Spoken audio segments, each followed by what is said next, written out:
哎呦，怎么了？没事。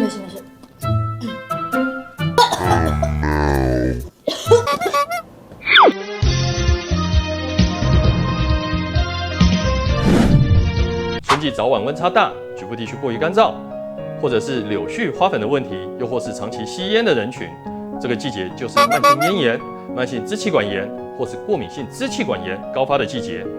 我们可以简单的顺着我们的下颚，用2只手指轻柔的沿着气道按摩，直到胸骨柄的凹陷处，也就是天突穴。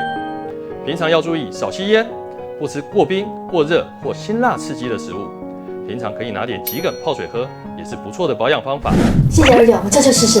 你还是先帮我把线穿了吧。